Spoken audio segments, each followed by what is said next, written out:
mais celui qui sème la justice a un salaire véritable. Proverbe 11, 18. Le roi dit à Daniel, le Dieu que tu sers continuellement te délivrera. Bien que le roi n'eût aucune expérience de Dieu, il savait une chose. Daniel était un homme de Dieu qui servait Dieu fidèlement. Donc Dieu devait le délivrer. Le roi jeûna toute la nuit.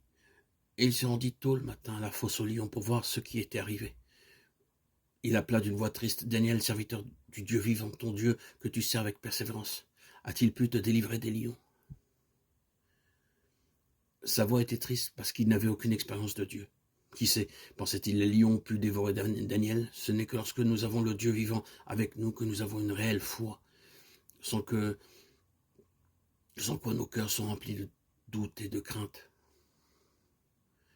Daniel répondit, ô roi, mon Dieu m'a envoyé son ange et a fermé la gueule des lions qui n'ont fait aucun mal.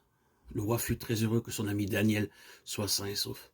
Il ordonna que les méchants hommes trompeurs qui avaient essayé de le duper soient jetés dans la fosse lion à la place de Daniel. Dieu permet souvent que nos ennemis prospèrent pour un temps.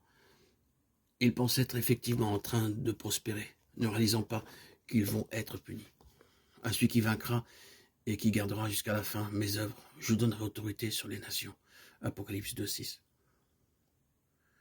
Daniel souffrit à cause de son témoignage, mais Dieu le délivra à cause de sa fidélité. Ce n'est que lorsque nous sommes fidèles comme Daniel que Dieu nous délivrera. Nous devons être fidèles dans notre tâche, vrais dans notre témoignage, honorant Dieu et jour, nuit et jour, priant 3 fois par jour sans crainte ni honte, louant constamment Dieu et le remercions pour toutes choses. Nous verrons alors que Dieu enverra ses anges pour œuvrer en notre faveur et que les plans d'ennemis seront confondus.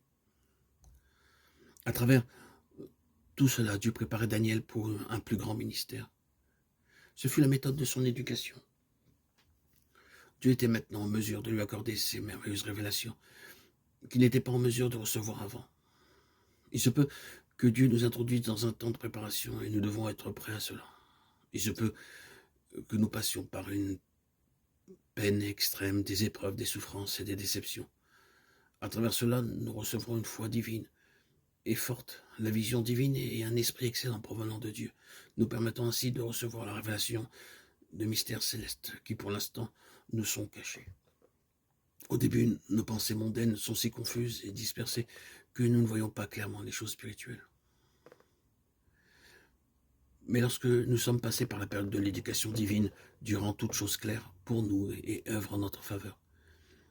Que le Seigneur nous aide à être de véritables vainqueurs, qu'il ôte tout murmure et toute plainte de nos cœurs, nous accordant ainsi une foi véritable et forte. Amen.